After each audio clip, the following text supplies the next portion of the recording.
Capítulo 2. Leyes de Dios para la guerra. Cuando Dios le dio la ley a Moisés para el pueblo de Israel, en la cual estaban incluidas las leyes civiles, sacerdotales y rituales, Dios le dio también leyes para la guerra. Cómo debía ser el ejército, como la conducta de los soldados, quiénes debían de ir a la guerra y quiénes debían quedarse, etc. Deuteronomio 20. De la misma manera, como soldados de Jesucristo debemos aplicar estas leyes a la guerra espiritual. Primera. No tener temor del enemigo porque Dios es con nosotros, Deuteronomio 20:1. Segunda.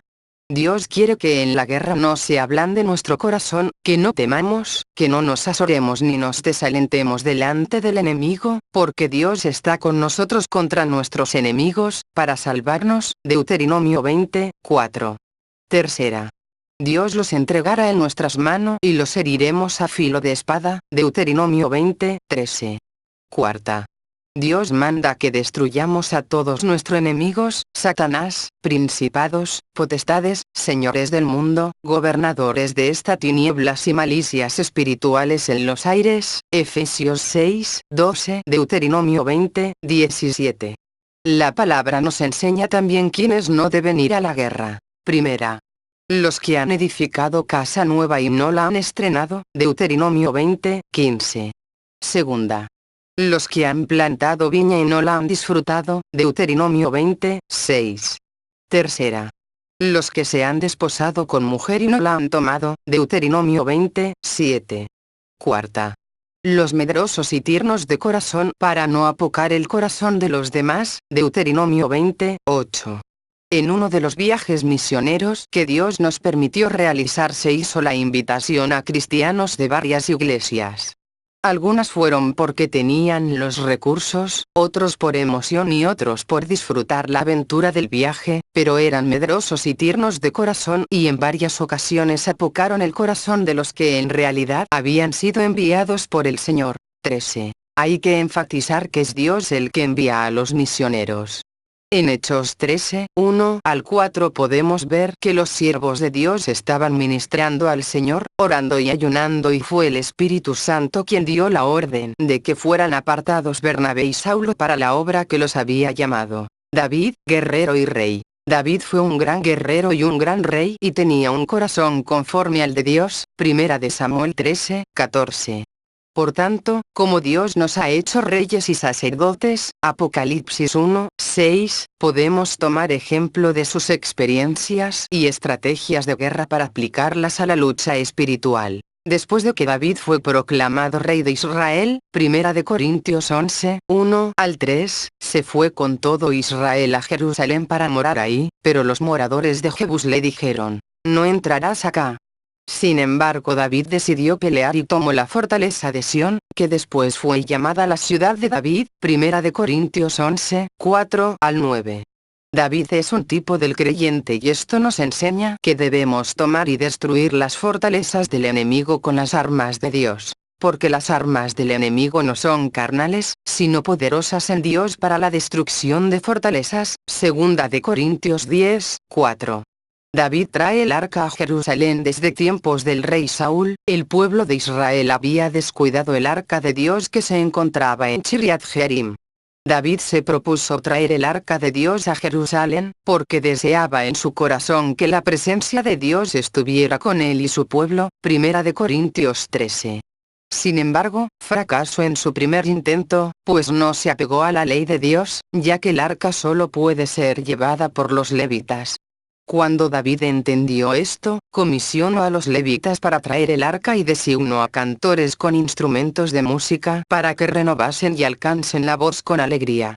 De esta manera llevó todo el pueblo de Israel el arca de Dios, con júbilo y sonido de bocinas y trompetas, y David se llenó de júbilo, saltaba y danzaba. Primera de Corintios 15-16. De la misma manera, como reyes y sacerdotes, Dios nos ha comisionado para implantar su reino en la tierra y traer su presencia al lugar donde nos encontramos, mediante la alabanza, danza y adoración. Romanos 12:1, Primera de Pablo 2:5, Juan 4:23-24.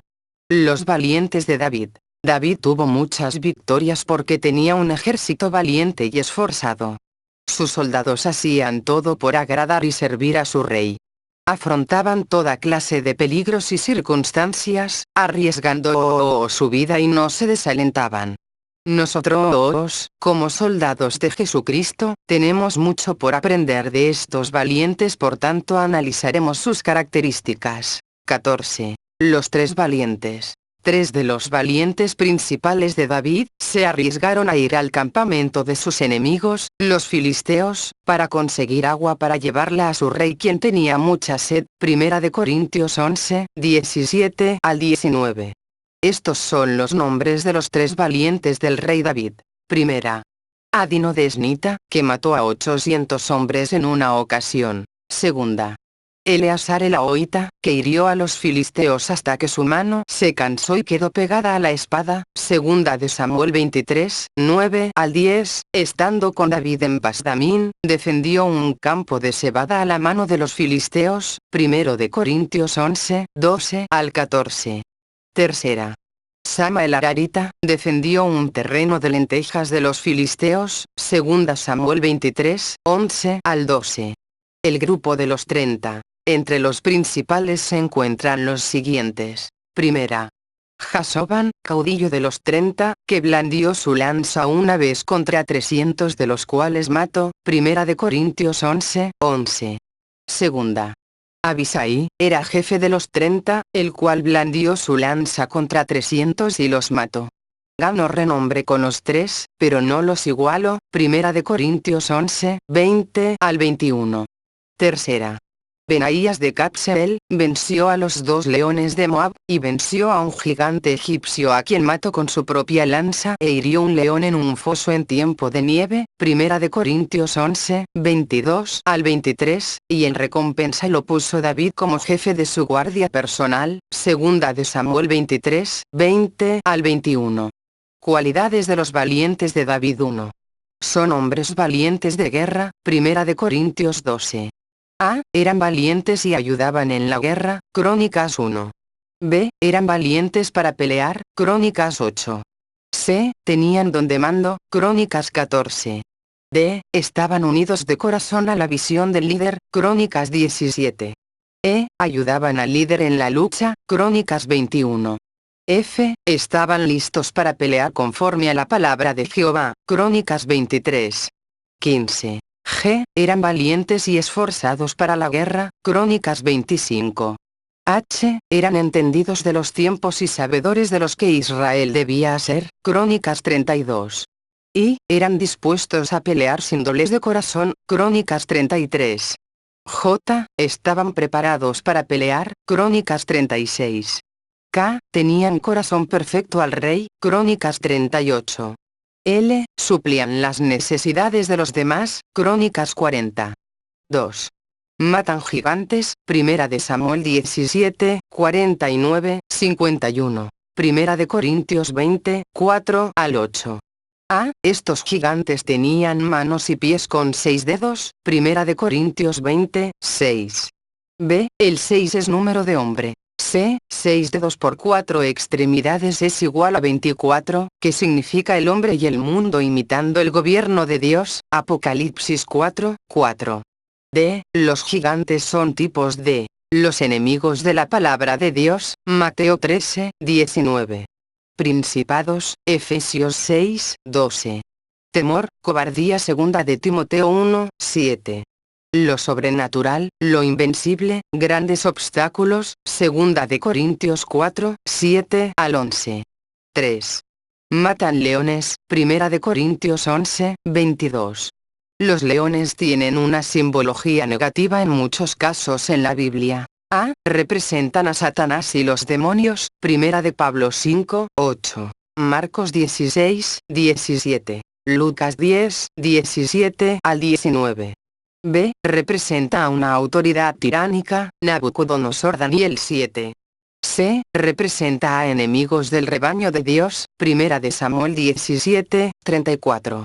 D. Representa peligro, trampas, maquinaciones. Jueces 14, 6 al 18. Segunda de Juan 7. Segunda de Corintios 2, 11. 4. Matan egipcios. Primera de Corintios 11, 23. Segunda de Samuel 23, 21. A. Egipto representa el mundo, su sistema y sus influencias. Éxodo 20, 2. 1 Juan 5, 4 al 5. Juan 16, 33. B. Representa la mundanidad. Primera de Corintios 2, 12. Primera de Juan 2, 15 al 17. C. Representa a los esclavistas y opresores. Jueces 10, 11. Romanos 8, 15. D. Representa la carne, sus deseos y pasiones. Gálatas 5, 19 al 21. Romanos 8, 5 al 9 y 13. E. Representa nuestro viejo hombre. Romanos 6, 6. F. Representa el humanismo y el gobierno humano. 16, 5. Son ambidímetros, usan ambas manos para la guerra. Primera de Corintios 12, 1 al 2. Los diestro con las dos manos para usar las armas. Nosotros tenemos las armas de justicia a diestra y siniestra. Segunda de Corintios 6, 7, y están representadas por la palabra de verdad y el poder de Dios. A. Tiran piedras con honda. Primera de Corintios 12, 2. B. Tiran saetas con arco. Primera de Corintios 12, 2. 6. Son valientes para pelear. Primera de Corintios 12, 8. A. Esto nos habla de determinación, fuerza de voluntad, disposición y valor. 7. Son diestros en escudo y pavés. Primera de Corintios 12, 8. A. Capacitados en la defensa. B. Dispuestos para brindar la cobertura al pueblo de Dios. Primera de Corintios 11, 12 al 14. C. Mantuvieron el campo de lenteja y cebada para bienestar del pueblo. Segunda de Samuel 23, 11 al 12. Primera de Corintios 11, 13. 8. Rostros de leones, leoninos. Primera de Corintios 12, 8. A. Tienen autoridad y unción. Marcos 16, 17 al 18. B. Tienen madurez espiritual. Gálatas 5, 22 al 23. C. Imitan a Cristo. Primera de Corintios 11, 1. 9. Son ligeros como las cabras monteses. Gáselas. Primera de Corintios 12, 8. A. Esto representa la habilidad dada por Dios para obedecer al Espíritu Santo. Hechos 16, 6 al 10. B. Representan su obediencia a Dios y su rapidez de acción. Hechos 13, 1 al 4. C. Son guiados por el Espíritu Santo. Romanos 8, 14, Gálatas 5, 18. 10. Son entendidos en los tiempos. Primera de Corintios 12, 32. Esta verdad implica que A. No dejan la palabra de Dios. Hechos 6, 2.